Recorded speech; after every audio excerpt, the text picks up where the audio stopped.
everyone, Shantha here. So now that I've reached chapter 4 and that's seemed a very interesting topic on Shiva to Nataraja, the cosmic dancer. Let's know more about it from Ram, who's the author of the book. Ram, please welcome. Thank you so much, Shantha. How are you? Doing well. Great. So I'll start with the quote, Ram, from J. Krishnamurti, who talks about known as a drop, unknown as a ocean, right?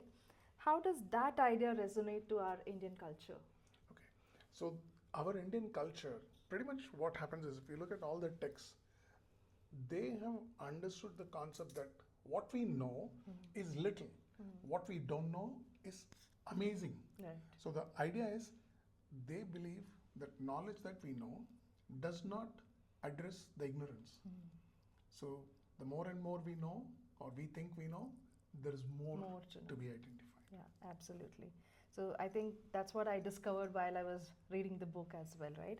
So can you explain a little more about the oral transition? Oral traditions? Traditions, good. yeah. So if you look at ours must be the only civilization where oral traditions was in vogue, and it has been there for maybe, I don't know how many millennia. So the way the chants are basically used in the oral tradition is it's transmitted from generation to generation, and the advantage is there is no loss in translation. Rig Veda, for example, was transitioned for millennia till it was codified around 1100 CE. So oral traditions have been the mainstay for our civilization. And I think this is one of the way where we preserve our cultural heritage, right? Yes. Yeah. So the heritage basically is transmitted along with the concept of what is being spoken through the oral traditions. Okay. Ram, also in our Hindu tradition, we often come across the words called Shruti and Smriti. Could you explain a little more on that? Okay. So Shruti is what we hear, Smriti is what we can remember. So Shruti and Smriti were very much aligned to the oral traditions because there was nothing written. Language evolution was past, but they identified that if they codified something, there is a way the mnemonics may be different. So Sanskrit was best translated only by moving it from generation to generation. So that's the transmission order. That's the transmission. Shruti, Smriti, that basically comes in. Right, okay. So in this context, I want to know about who's Shiva and what is the significance in this entire context of what we are talking about? Okay. Let's again talk with an anecdotal point so you can relate to the part absolutely. of it. So what we ended up seeing is there was a Big Bang which we all identified as 14.2 billion years if you read the science journals that is there. With the Hubble telescope which was launched I think about a year ago, they believe that their knowledge of the Big Bang goes way beyond that. So the portion that you listen to from the Western civilization and then what you read in this, you will relate to the fact that the piece from creation, which is after a period of chaos, so Big Bang, chaos, possibility of creation, that period between Big Bang and the chaos is referred to as Rudra Thandavam for Shiva. Ananda Tandavam is the point where there's equilibrium. It's that point in time, if you see the way the Nataraja statue is, which is I think on the front of the book. It is the point where you say creation is possible. So they identified that Shiva was the primordial, original creation, and they identified this through 3 levels of it. They said the first point was called arupa, and this I borrowed from one of the lectures which Dr. Hari had given us. So arupa is where the form of the manifestation is not known. Then the second stage is arupa sarupa, where you know that there is something which is possible and there is a manifestation. And then when it takes shape with the 5 elements that came in together, that point is called sarupa. So arupa, arupa, sarupa, and sarupa. That's a transition of the 3 stages. Yeah, and I guess this is how even the scholars understand about the nature of Shiva, right? Yes. Yeah. So Shiva identified as the destroyer of everything that is basically there for creation. That's just a symbolic representation for it. Shiva is identified in our Vedic texts to be the point in time where creation was possible, and it was supposed to be a cosmic dance. And that's how the whole cosmic dance is associated with Shiva in that particular pose of Nataraja. Great to know about it. And how do we connect Shiva to cosmetology? Fantastic.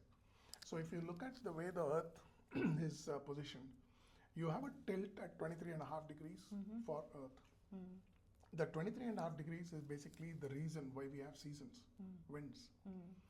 And if you look at the way the 23.5 degree tilt is, it's pointing to a celestial north, not to a true north. So when it is pointing to a celestial north, it also spins on its axis. So the tilt forms a pattern in the three-dimensional world and comes back to the origin. That transition is close to 15,772 years. Roughly, scholars agree that it's about 16,000 years for the precision. And the celestial north that it points to keeps changing. So that means our pole star, today it's called Vega, 3,000 years from now it will be something else. 26,000 BC it was Agastya. It transitioned and moved to Chidambaram, the point from where we basically want to talk about Nataraja and Shiva. Yeah. In Chidambaram, they found that the cosmos presented itself via the stars and the constellations. 88 constellations is what we have. But the point is, the Great Bear or the point of Orion the Hunter, and in Orion the Hunter, there is basically Belus, and there is Mrigashirsha Nakshatra from the part of what we call it as that. Orion the Hunter is one. And Lepus. So the Nataraja iconography was formed and identified in Chidambaram.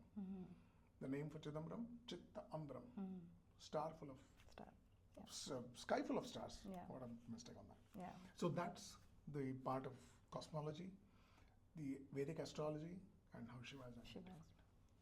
Yeah, that's really a great explanation, Ram. And now coming back to the essence of this chapter, how is this Shiva celebrated as Nataraja? Fantastic question. So, if you look at the origin of Shiva as Nataraja, it's basically more associated with the place Chidambaram. And Chidambaram, like we said, 6,900 is when they basically found 6,900 BC. So, going back about 9,000 years. So, they found that the iconography of Nataraja, which is at a concept level from a constellation, and they said, okay, this is the point where it's identified for Shiva in a dancing form, which they labeled as Nataraja, which is at a cosmic level, a very subtle point where there is equilibrium. That is the point of creation origination. That's the understanding that we have from the Vedic texts. Excellent. And now you know what I'm going to talk to you or ask you about. How is Nataraja's dance relate to Bharatanatyam? Fantastic. So if you look at every dancer, they basically start their Pushpanjali or invocation by bowing down to nature, and then they go to the Lord. Nataraja is the primary person that they do, and that pose of Nataraja is what every dancer includes or imbibes in their learning and then positions itself that. So the Nataraja is identified as a form of Shiva, whom we worship to, and the god of dance, Nataraja, also known as Shiva, is what we celebrate. Excellent explanation, Ram. And readers, if you want to know more about the cosmic dancer and Shiva as Nataraja, please read chapter 4 in Shall We Dance book. Thanks, Ram. Thanks for the detailed explanation. Thank you so much.